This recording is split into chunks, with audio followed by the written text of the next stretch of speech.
Hello, നമസ്കാരം. എല്ലാവർക്കും ഹ്യൂബ കദ്മീരെ മറ്റൊരു വീഡിയോ സീരീസിലേക്ക് സ്വാഗതം. നമ്മൾ ഇന്ന് ഈ സീരീസ് ആയിട്ട് വന്നുള്ളതിന്റെ ഒരു പർപ്പസ് എന്താന്ന് ചോദിച്ചു കഴിഞ്ഞാൽ നിങ്ങൾക്ക് NISM എന്ന ഒരു കൺസെപ്റ്റ് പരിചയപ്പെടുത്തുക. NISM എന്ന് പറഞ്ഞു കഴിഞ്ഞാൽ എന്താണെന്ന് വെച്ച് കഴിഞ്ഞാൽ നമ്മുടെ സെബിയിലെ ഇനിഷ്യേറ്റീവ് നമ്മുടെ സാധാരണ ജനങ്ങൾക്ക് അല്ലെങ്കിൽ പൊതുജനങ്ങൾക്ക് അവയർനെസ് കൊടുക്കണ ഒരു പ്രോഗ്രാമാണ് NISM. NISM എന്ന് പറഞ്ഞു കഴിഞ്ഞാൽ സെബിയുടെ അണ്ടറിൽ വരുന്ന ഒരുപാട് എക്സാമ്പിൾ ഉണ്ട്. അതിൽ തന്നെ നിങ്ങളില്ലേ ഇക്വിറ്റി ഡെറിവേറ്റീവ്സ് എന്ന് പറഞ്ഞ സെഗ്മെന്റ് നിങ്ങൾ എന്തായാലും മസ്റ്റായിട്ടും മസ്റ്റായിട്ടും പഠിക്കണം. എന്നാൽ മാത്രമാണ് നിങ്ങൾ ഈ മാർക്കറ്റിൽ വരാൻ പാടുള്ളൂ. ഇക്വിറ്റി എന്ന് പറഞ്ഞു കഴിഞ്ഞാൽ നമ്മൾ ഷെയർ കാര്യങ്ങളൊക്കെ ബേസ് ചെയ്തുള്ള കാര്യങ്ങളും, ഡെറിവേറ്റീവ്സ് എന്ന് പറഞ്ഞു കഴിഞ്ഞിട്ടുണ്ടെങ്കിൽ ഓപ്ഷനെ ബേസ് ചെയ്തുള്ള കാര്യങ്ങളാണ്. ഓപ്ഷൻ എന്ന് പറഞ്ഞു കഴിഞ്ഞിട്ടുണ്ടെങ്കിൽ നമ്മുടെ നിഫ്റ്റി സെൻസെക്സ് മാത്രമല്ല, ക്രൂഡ് ഓയില്, MCX ഒക്കെ ഇല്ലേ, ക്രൂഡ് ഓയില്, എല്ലാ സെഗ്മെന്റും, ഗോൾഡ്, എല്ലാ കാര്യങ്ങളും വരണാണ് ഡെറിവേറ്റീവ്സ്. അപ്പൊ ഈ ഇക്വിറ്റി ഡെറിവേറ്റീവ്സ് എന്ന് പറഞ്ഞാൽ NISM 8 എക്സാം ഇല്ലേ, ഇത് സെബി എന്തിനാ ഇത് ഇനിഷ്യേറ്റ് ചെയ്യുന്നത് ചോദിച്ചു കഴിഞ്ഞാൽ നമ്മുടെ മാർക്കറ്റിൽ ആരും അവയർനെസ് ഇല്ലാതെ ആണ് മാർക്കറ്റിൽ ഒരുപാട് ആൾക്കാർ പാർട്ടിസിപ്പേറ്റ് ചെയ്യുന്നത്. അപ്പൊ അവയർനെസ്സിന് വേണ്ടിയിട്ട് സെബി എന്നെ ഫോം ചെയ്തിട്ടുള്ളതാണ് ഇത്. അപ്പൊ ഈ NISM എന്ന് പറഞ്ഞിട്ടുള്ള ഈ എക്സാമിന്റെ അല്ലെങ്കിൽ ഈ ക്ലാസ് ആണ് നമ്മുടെ ഒരു നമ്മുടെ വേ ഓഫ് തിങ്കില് നിങ്ങൾക്ക് ഡെലിവറി ചെയ്യാൻ പോകുന്നത്. അപ്പൊ ഇത് നല്ല വാല്യുബിൾ ആയിട്ടുള്ള ക്ലാസ് ആണ്. അപ്പൊ എല്ലാവരും ഇത് കറക്റ്റ് ആയിട്ട് ഫോളോ ചെയ്യുക. അതുപോലെ തന്നെ നോട്ടുകൾ പ്രിപ്പയർ ചെയ്ത് വെക്കുക.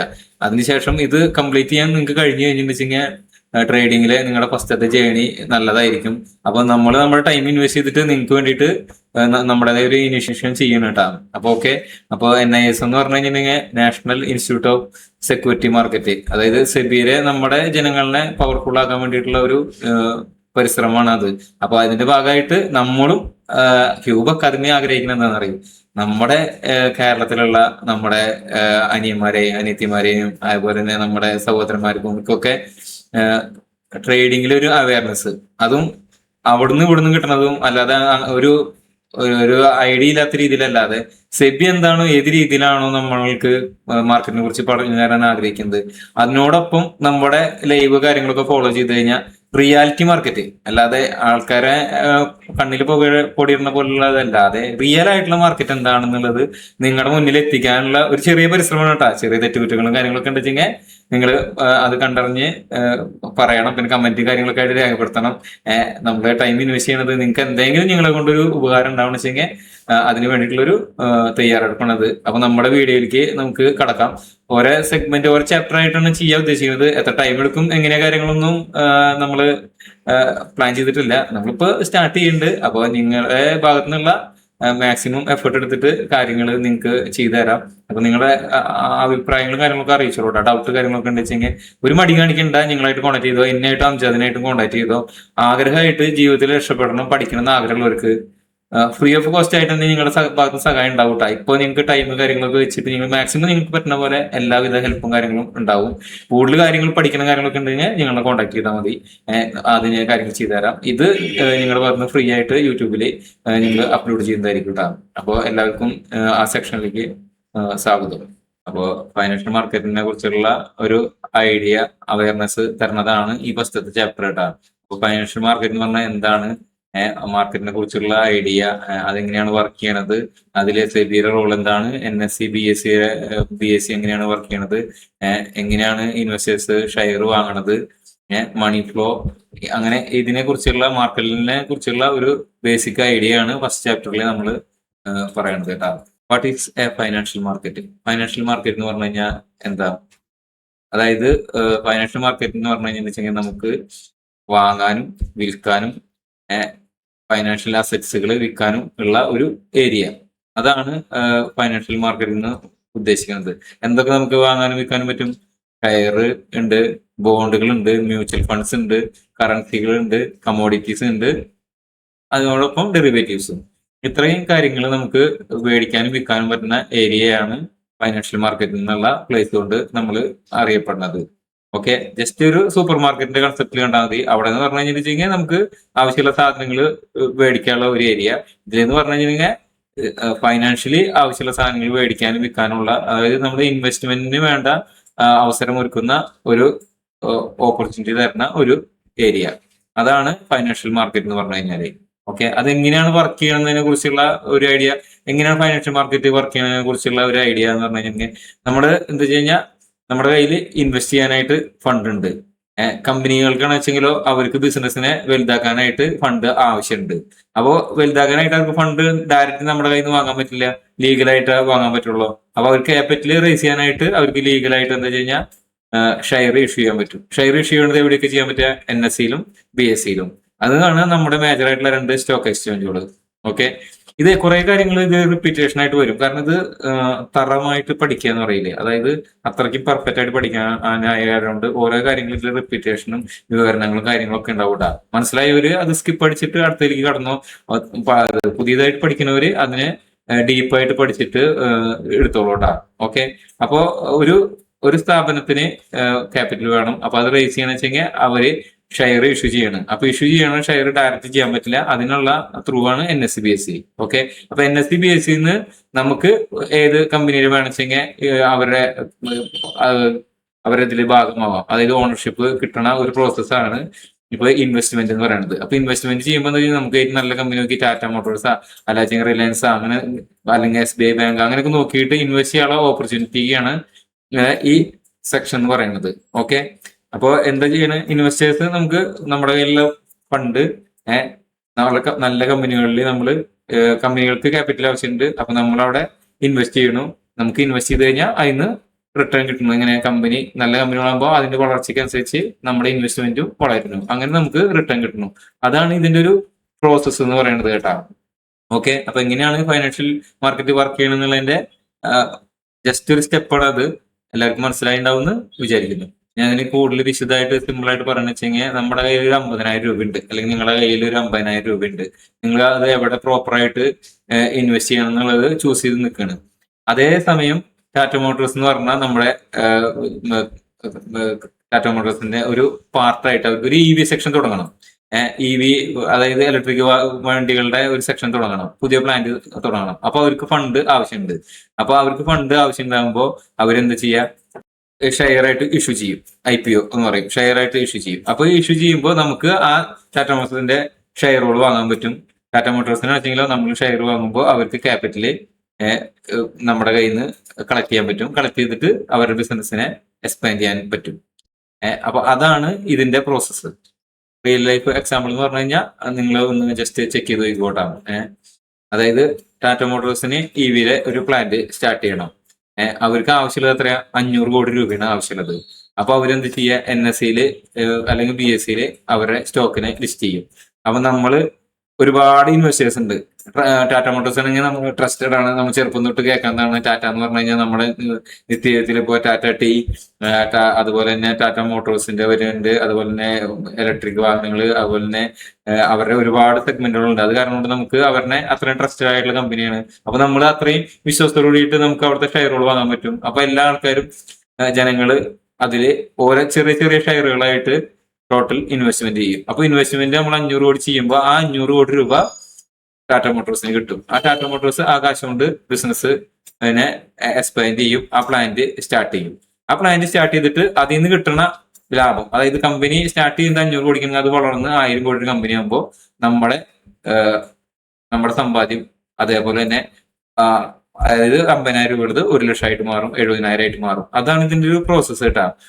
അതാണ് ഈ ഷെയർ മാർക്കറ്റിൽ ഷെയർ നമ്മൾ വാങ്ങുമ്പോഴും അവരതുപോലെ തന്നെ നമ്മുടെ കയ്യിൽ നിന്ന് കളക്ട് ചെയ്തിട്ട് ചെയ്യണ ഒരു പ്രോസസ്സ് എന്ന് പറയുന്നത് ഇതാണ്.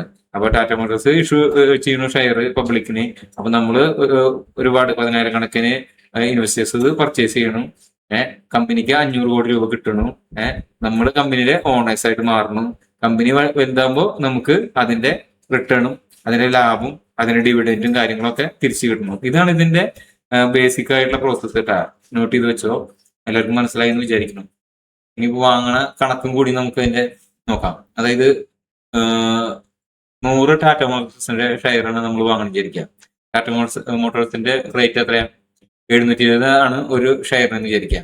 ഒരു ഷെയർ വാങ്ങണം വെച്ചെങ്കിൽ 720. അപ്പൊ 100 ഷെയർ വാങ്ങണ എത്ര വേണം? 72,000 രൂപ നമ്മൾ ടോട്ടൽ ഇൻവെസ്റ്റ്മെന്റ് ചെയ്തു.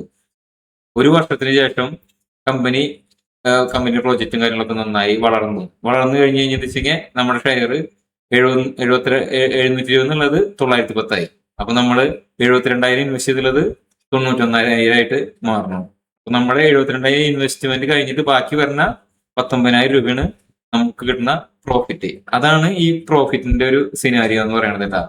ഓക്കെ, ഇതില് ലോസും വരും കേട്ടാ. അപ്പൊ അതിനുള്ള സിനാരിയോ വേറെ ഉണ്ട്. ഇതാണ് ഇതിന്റെ സിനാരിയോ.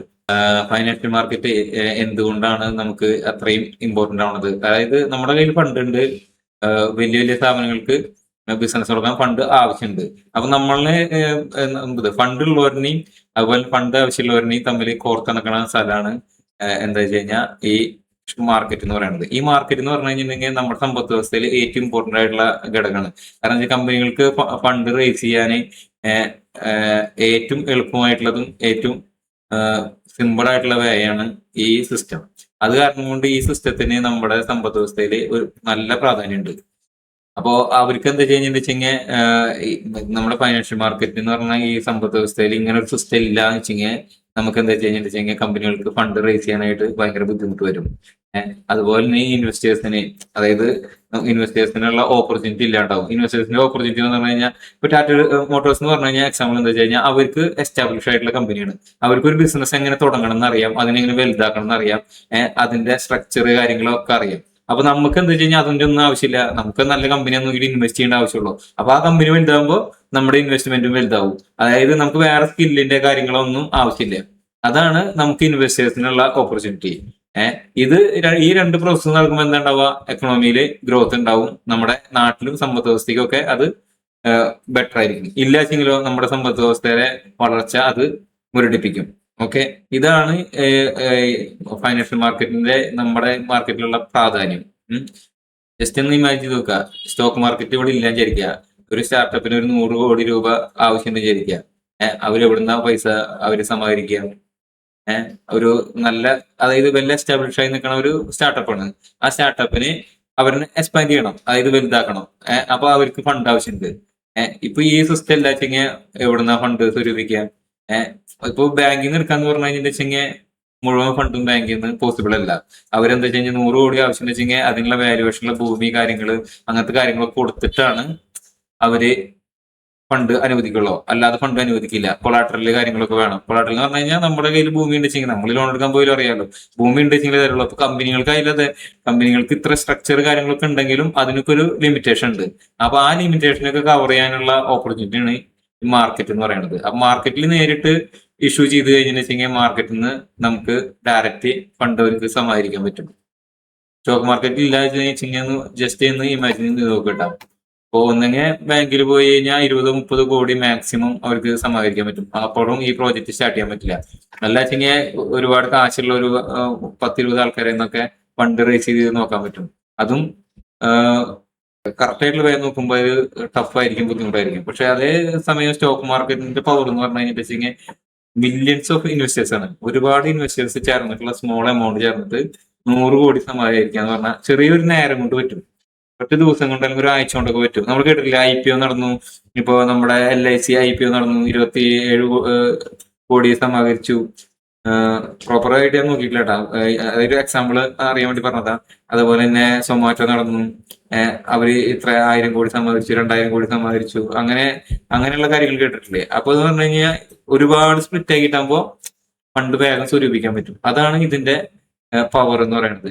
ഈ സ്റ്റോക്ക് മാർക്കറ്റ് ഇല്ലാച്ചെങ്കിൽ സമ്പദ് വ്യവസ്ഥ മുരടിക്കും. സമ്പദ് വ്യവസ്ഥയുടെ ഞാൻ പറയാറില്ല, സമ്പദ് വ്യവസ്ഥയുടെ ഒരു നട്ടെല്ലാണ് ഏത് stock market. Function of financial markets അല്ല. ഫൈനാൻഷ്യൽ മാർക്കറ്റിന്റെ സെവറൽ ഇമ്പോർട്ടന്റ് ഘടകങ്ങളെ കുറിച്ചാണ് നമ്മൾ പറയുന്നത്. അതിൽ ഒരു ഇമ്പോർട്ടന്റ് ആയിട്ടുള്ള കാര്യമാണ് ക്യാപിറ്റൽ ഫോർമേഷൻ. ഇപ്പൊ കമ്പനിക്ക് ഒരു ഫണ്ട് റേസ് ചെയ്യുന്ന വെച്ചെങ്കിൽ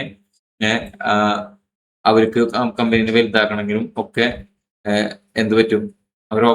അവരുടെ പ്രവർത്തനം വിപുലീകരിക്കാനും കാര്യങ്ങൾക്കൊക്കെ ഫണ്ട് സ്വരൂപിക്കാനുള്ള അതിന്റെ ഒരു ഉദാഹരണമായിട്ട് പറയണമെങ്കിൽ റിലയൻസ് ഇൻഡസ്ട്രീസിന് ഒരു പെട്രോ കെമിക്കൽ പ്ലാന്റ് പുതിയതായിട്ട് സ്റ്റാർട്ട് ചെയ്യണം. അപ്പൊ അവർക്ക് ഫണ്ട് ആവശ്യമുണ്ട്. അപ്പൊ അതിനു വേണ്ടിയിട്ട് അവര് ഫണ്ട് സ്വരൂപിക്കാനുള്ള ത്രൂ ആയിട്ട് സ്റ്റോക്ക് മാർക്കറ്റിനെ സമീപിക്കണം. മുമ്പ് ടാറ്റ മോട്ടോഴ്സിന്റെ കാര്യം പറഞ്ഞ പോലെ തന്നെ അതാണ് ഈ ക്യാപിറ്റൽ ഫോർമേഷൻ എന്നുള്ളത് ഉദ്ദേശിക്കുന്നത്. ഓക്കെ, രണ്ടാമതായിട്ട് വരുന്നത് ലിക്വിഡിറ്റി. ലിക്വിഡിറ്റി മീൻസ് എന്താ വെച്ച് കഴിഞ്ഞാൽ നമ്മുടെ കയ്യിലുള്ള സ്റ്റോക്ക്, ഷെയർ, ഇതൊക്കെ ഇല്ലേ, നമുക്ക് ഏത് നിമിഷം വേണമെങ്കിലും ക്യാഷ് ആക്കി മാറ്റാൻ പറ്റുന്ന പ്രോസസ്സിനാണ് പറയണത് ലിക്വിഡിറ്റി എന്ന് പറയുന്നത്. എക്സാമ്പിൾ പറയുന്നത് വെച്ച് കഴിഞ്ഞാൽ നിങ്ങളുടെ കയ്യിൽ ഇൻഫോസിസിന്റെ ഷെയർ ഉണ്ട്. നിങ്ങൾക്ക് അടുത്ത മാസം നിങ്ങളുടെ കുട്ടിയെ പഠിപ്പിക്കുന്ന കാര്യങ്ങൾക്ക് ഏതെങ്കിലും റീസൺ ആവശ്യത്തിന് ഫണ്ട് വേണം. അപ്പൊ നിങ്ങൾക്ക് ഷെയർ മാർക്കറ്റിൽ എപ്പോൾ വേണമെങ്കിൽ വിറ്റ് കഴിഞ്ഞിട്ടുണ്ടെങ്കിലും വിറ്റ് അപ്പൊ തന്നെ കാശ് എടുക്കാൻ പറ്റുന്ന ഒരു സിസ്റ്റത്തിനാണ് ലിക്വിഡിറ്റി എന്ന് പറയുക. അപ്പൊ ലിക്വിഡിറ്റി ഉള്ള സ്റ്റോക്കുകൾ തിരഞ്ഞെടുക്കുന്ന പറയുന്നത് കഴിഞ്ഞാൽ മേടിച്ച് കഴിഞ്ഞാൽ വിൽക്കാൻ പറ്റണം. അപ്പൊ അങ്ങനെ നല്ല കമ്പനികളാണെന്ന് പറഞ്ഞിട്ട് നിങ്ങൾ കേട്ടിട്ടില്ലേ? ഇതാണ് ഈ ലിക്വിഡിറ്റി എന്നുള്ള ഒരു മീനിങ് കൊണ്ട് ഉദ്ദേശിക്കുന്നത് കേട്ടോ. പിന്നെ പ്രൈസ് ഡിസ്കവറി എന്ന് പറഞ്ഞാൽ പ്രൈസിന്റെ വിലകളിൽ എന്താ ഡിമാൻഡ് സപ്ലൈ വരുമ്പോൾ അതിലുണ്ടാവുന്ന ചേഞ്ചുകളെ കുറിച്ചിട്ടാണ്. ഇതേക്കുറിച്ച് ഡീറ്റെയിൽസ് കാര്യങ്ങളും ഒക്കെ നമ്മൾ അടുത്ത് വീണ്ടും വീണ്ടും പറയൂട്ടോ. അപ്പൊ നിങ്ങൾക്ക് ബേസിക് ഐഡിയ കിട്ടിയുള്ളൂ വെച്ചെങ്കിലും ഞങ്ങൾ പറയിടാവണ്ട. നമ്മൾ ഈ പറയുന്ന എല്ലാ കാര്യങ്ങളെ കുറിച്ചും ഒന്നും കൂടി വിശദമായിട്ട് ക്ലാസ്സുകളിലെ ഓരോ സെക്ഷനിലുള്ള ഇങ്ങനെ വരും. അപ്പൊ നിങ്ങളത് ഇത് കൂടി ചേർത്ത് കോർഡിനേഷൻ ചെയ്തിട്ട് ഗ്രാസ്പ് ചെയ്തെടുക്കാട്ടാ. ഇപ്പൊ ഒരു ഉദാഹരണം പറഞ്ഞു വെച്ചാൽ ടാറ്റ മോട്ടോഴ്സിന്റെ ക്വാർട്ടർലി റിപ്പോർട്ട് വന്നു. നല്ല പ്രോഫിറ്റ് ഉണ്ട്, കമ്പനി നല്ല വളർച്ചയിലാന്ന് പറഞ്ഞു കഴിഞ്ഞിട്ടുണ്ടെങ്കിൽ എന്താ ഉണ്ടാവുക? എല്ലാവർക്കും കമ്പനിയുടെ ഷെയർ വേണമെന്ന് വരും. അപ്പൊ കമ്പനിയുടെ ഷെയർ വേണമെന്ന് പറയുമ്പോൾ അതിന് ഡിമാൻഡ് കൂടും. ഡിമാൻഡ് കൂടി കഴിഞ്ഞാൽ ഷെയർ എന്ന് വെച്ചെങ്കിലോ ലിമിറ്റഡ് ഉള്ളോ. അപ്പൊ എങ്ങനെ എന്തുണ്ടാവുക? അപ്പൊ ഡിമാൻഡ് കൂടി കഴിഞ്ഞിട്ടുണ്ടെങ്കിൽ ഷെയറിന്റെ വില ഓട്ടോമാറ്റിക്കലി വർദ്ധിക്കും. അതായത് നമ്മുടെ കയ്യിൽ 600 രൂപയ്ക്ക് ഉണ്ട്, അടുത്ത ആൾ 650 രൂപയ്ക്ക് ചോദിക്കണേ. അപ്പൊ ചിലർ വിചാരിക്കും 50 രൂപ കിട്ടിയില്ലെങ്കിൽ വെച്ചിട്ട് കൊടുക്കും. 650 എന്നുള്ളത് അടുത്ത ലെവൽ എന്ന് പറഞ്ഞു കഴിഞ്ഞാൽ 700 രൂപയ്ക്ക് ചോദിക്കേണ്ടി വെച്ചെങ്കിൽ അപ്പൊ അങ്ങനെ 700 രൂപ ആ റേഞ്ചിൽ ഡിമാൻഡ് കൂടി വരുമ്പോൾ പ്രൈസും കൂടും. ഓക്കെ, അടുത്ത് റിസ്ക് ട്രാൻസ്ഫർ ആയിട്ടാണ്. ഡെറിവേറ്റീവ്സിൽ ഒരു ഇമ്പോർട്ടന്റ് ആയിട്ടുള്ള കാര്യമാണ്. അതായത് ജസ്റ്റ് പറയണത് മാത്രമായിട്ടാ, അതൊക്കെ ഡീറ്റെയിൽസ് ആയിട്ട് നമുക്ക് പഠിക്കാം. അതായത് ഇത് ഫ്യൂച്ചറിന്റെ ഒരു കൺസെപ്റ്റ് ആണ്. അതായത് ഫാർമേഴ്സിന്, അതായത് ഇപ്പൊ ഒരു ഗോതമ്പ് കർഷകനാണ്, 4-5 മാസം കഴിഞ്ഞിട്ടാണ് വിളവെടുപ്പ് വരുന്നത്. പക്ഷെ വില കുറയൂ എന്നുള്ളൊരു പേടി ഉണ്ട് വിചാരിക്കുക. വിളവെടുപ്പിന് മുമ്പ് പേടി ഉണ്ട് വെച്ചെങ്കിൽ അതിന് മുമ്പ് ഒരു കോൺട്രാക്ട് ഉണ്ടാക്കിയിട്ട് അതിന്റെ പ്രൈസ് ലോക്ക് ചെയ്യണതിനാണ് ഈ റിസ്ക് ട്രാൻസ്ഫർ എന്നുകൊണ്ട് ഉദ്ദേശിക്കുന്നത് കേട്ടാ. ഇത് ഇപ്പോ ഒരു ഉദാഹരണം പറഞ്ഞ ഗോതമ്പിന്റെ കാര്യത്തിൽ മാത്രമല്ല, ഇപ്പൊ സ്റ്റോക്കുള്ള കാര്യങ്ങളിലും ഇതിലൊക്കെ ഇപ്പൊ ഒരു എക്സാമ്പിൾ പറയാം. ഇപ്പൊ ടാറ്റ മോട്ടോഴ്സ്, നമ്മുടെ കയ്യില് ടാറ്റ മോട്ടോഴ്സ് ഇനി വില കൂടുന്നത് നമുക്കറിയാം. പക്ഷെ നമ്മുടെ കയ്യിൽ മേടിക്കാൻ അധികം ഫണ്ടില്ല. അപ്പോ നമുക്ക് വേണമെച്ചെങ്കിൽ ചെറിയൊരു പ്രീമിയം കൊടുത്തിട്ട് ആ ഫണ്ടിനെ ഫ്യൂച്ചറിൽ നമുക്ക് മേടിച്ചിടാൻ പറ്റും. അതേപോലെ തന്നെ നമുക്ക് ടാറ്റ മോട്ടോഴ്സ് ഉണ്ട്, അത് എക്സാമ്പിൾ പറയണ വെച്ചെങ്കിൽ അത് നമുക്ക് 2 മാസം കഴിഞ്ഞാൽ അതിന്റെ വില കുറയാന്നുള്ളൊരു സംശയം വരണ വെച്ചെങ്കിൽ നമുക്കതിനെ മുന്നേ കൂട്ടിയിട്ട് സെല് ചെയ്തിട്ട് ഇടാൻ പറ്റും. അപ്പൊ ഇങ്ങനെ 2 ഓപ്പർച്യൂണിറ്റി വരുന്നതാണ് ഈ റിസ്ക് ട്രാൻസ്ഫർ എന്നുകൊണ്ട് ഉദ്ദേശിക്കുന്നത് കേട്ടാ. ഇതിന് ഹെഡ്ജിങ് എന്ന് കാര്യങ്ങളൊക്കെ പറയും. അപ്പൊ അത് ഒക്കെ ഡീറ്റെയിൽസ് ആയിട്ട് നമുക്ക് പിന്നീട് പഠിക്കാം. പിന്നെ വെൽത്ത് ക്രിയേഷൻ, ക്വാളിറ്റി കമ്പനികളിൽ ഇൻവെസ്റ്റ് ചെയ്ത് കഴിഞ്ഞിട്ടുണ്ടെങ്കിൽ നമ്മുടെ കയ്യിലൊരു എക്സാമ്പിൾ പറഞ്ഞു വെച്ചെങ്കിൽ ഒരു 1 lakh ഉണ്ടെങ്കിൽ നമ്മൾ ഒരുപാട് സെഗ്മെന്റുകളിലായിട്ട് ഡൈവേഴ്സിഫൈഡ് ആയിട്ട് പോർട്ട്ഫോളിയോ ഉണ്ടാക്കി വെച്ചിരിക്കുക. അപ്പൊ അതായത് ഇപ്പൊ ഇങ്ങനെ ചെയ്യാം. ചിലർ ഗോൾഡിൽ ചെയ്യും, ചിലവർ ഇൻഡെക്സിൽ ചെയ്യും, ചിലവര് large cap, mid cap, small cap അങ്ങനെയൊക്കെ തെരഞ്ഞെടുത്തിട്ട് ചെയ്യൂട്ടാ. അപ്പൊ അങ്ങനെ ചെയ്തിട്ട് ഇൻവെസ്റ്റ് കഴിഞ്ഞാൽ നമുക്ക് വെൽത്ത് ക്രിയേഷൻ ചെയ്യാൻ പറ്റും എന്നുള്ളതിനുള്ള ഒരു എക്സാമ്പിൾ. അടുത്തായിട്ട് വെൽത്ത് ക്രിയേഷൻ, അത് നമുക്ക് ക്വാളിറ്റി കമ്പനികളിൽ ഇൻവെസ്റ്റ് ചെയ്തിട്ട് നമ്മുടെ വെൽത്തിനെ ക്രിയേഷൻ ചെയ്യാൻ പറ്റും എന്നുള്ള ഒരു opportunity. Okay, type of financial markets കേട്ടാണ്. മാർക്കറ്റിൽ എത്ര ടൈപ്പ് ഫൈനാൻഷ്യൽ മാർക്കറ്റിൽ ഉണ്ട് എന്നുള്ളതാണ്. ഇക്വിറ്റി മാർക്കറ്റ്, ഇബിടി market, commodity market, currency market, money market, derivatives market. എന്തൊക്കെയാണ് അതിൽ ട്രേഡ് ചെയ്യുന്നത്? ഇക്വിറ്റി മാർക്കറ്റിലെ ഷെയറുകളാണ്. എക്സാമ്പിൾ പറഞ്ഞു കഴിഞ്ഞാൽ ടാറ്റ മോട്ടോഴ്സ്, ഇൻഫോസിസ് കേട്ടാ. ഇബിടി മാർക്കറ്റ് എന്ന് പറഞ്ഞാൽ ബോണ്ടുകളാണ്, ഗവൺമെന്റ് ബോണ്ടുകൾ നമുക്ക് ട്രേഡ് ചെയ്യാൻ പറ്റും. ഓക്കെ, കമ്മോഡിറ്റി മാർക്കറ്റ് എന്ന് പറഞ്ഞു കഴിഞ്ഞാൽ ഗോൾഡ്, സിൽവർ, ക്രൂഡ് ഓയിൽ, അതിന് M6 എന്ന് പറയും. Currency market USD, INR, euro, INR, അത് കറൻസിയുടെ ഡെറിവേറ്റീവ്സ് ആയിട്ട് വരും. Money market treasury bill, commercial paper, അത് ഷോർട്ട് ടൈം ഫൈനാൻസിങ് ആണ് കേട്ടോ. ഓക്കെ, ഇപ്പൊ ഡെറിവേറ്റീവ് മാർക്കറ്റിൽ എന്തൊക്കെ വരുന്നത്? ഫ്യൂച്ചർ ആൻഡ് ഓപ്ഷൻ, അത് Nifty, Sensex, bank Nifty, Bankex, fin Nifty, അങ്ങനെ എല്ലാ സെഗ്മെന്റുകളും വരും കേട്ടോ. അധികം ടൈം എടുത്തു കഴിഞ്ഞാൽ ഒരുപാട് നീണ്ടു പോകും. അത് കാരണം ഇത്തിരി സ്പീഡായിട്ട് പറയണത് കേട്ടാ. നിങ്ങളുടെ കയ്യിൽ 1 ലക്ഷം രൂപ ഉണ്ട്, നിങ്ങൾക്ക് ഏതാണ് ഇങ്ങനെ ചൂസ് ചെയ്തിട്ട് അതിൽ നിങ്ങൾക്ക് നിങ്ങളുടെ ഫണ്ടിനെ പ്രോപ്പറായിട്ട് ഇൻവെസ്റ്റ് ചെയ്യാൻ പറ്റും. അപ്പൊ ഇൻവെസ്റ്റ് ചെയ്യാൻ വേണ്ട എന്താ? സ്റ്റഡി ചെയ്തിട്ട് നന്നായി പഠിക്കണം. ഒന്നുകിൽ ടാറ്റ മോട്ടോഴ്സിന്റെ ഷെയർ വാങ്ങാം, അല്ലെങ്കിൽ നിങ്ങൾക്ക് ഗവൺമെന്റ് ബോണ്ട് വാങ്ങാം, അല്ലെങ്കിൽ ഗോൾഡിൽ നിങ്ങൾക്ക് ഇൻവെസ്റ്റ് ചെയ്യാം, അല്ലെങ്കിൽ കറൻസിയിൽ നിങ്ങൾക്ക് ഫ്യൂച്ചറെ വാങ്ങിയിട്ട് അത് ഇൻവെസ്റ്റ് ചെയ്യാം, അല്ലെങ്കിൽ നിഫ്റ്റി, കോൾ ഓപ്ഷൻ അല്ലെങ്കിൽ ഫ്യൂച്ചറൊക്കെ വാങ്ങിയിട്ട് നിങ്ങൾക്ക് ഏത് വേണമെങ്കിൽ ഇൻവെസ്റ്റ് ചെയ്യാം. ഏത് മാർക്കറ്റ് ചെയ്ത് കഴിഞ്ഞാലും ഏത് മാർക്കറ്റിൽ വേണമെങ്കിൽ നമുക്ക് പാർട്ടിസിപ്പേറ്റ് ചെയ്യാം. ഓരോന്നിനും ഓരോ പാറ്റേൺ ആയിരിക്കും, ഓരോന്നിനും ഓരോ റിസ്ക് ഫാക്ടർ ആയിരിക്കും, റിട്ടേണും കാര്യങ്ങളായിരിക്കും മാത്രം. പക്ഷെ ഇതൊക്കെ പഠിച്ച് മനസ്സിലാക്കി കഴിഞ്ഞാൽ ഇത്ര ഓപ്പർച്യൂണിറ്റികൾ നമ്മുടെ മാർക്കറ്റിൽ ഉണ്ട്. ഒരു ഷെയർ വാങ്ങുന്നതിന്റെ പ്രോസസ്സാണ് കേട്ടോ നമ്മൾ ഈ പിക്ചറിൽ കൊടുത്തുള്ളത്. ഇപ്പോൾ സ്റ്റെപ്പ് 1 എന്ന് പറഞ്ഞു കഴിഞ്ഞാൽ നമ്മൾ demat account, trading account open ചെയ്യുന്നു. അത് കഴിഞ്ഞ് കഴിഞ്ഞാൽ നമ്മൾ ബാങ്കിൽ ഫണ്ട് ഡെപ്പോസിറ്റ് ചെയ്യണം.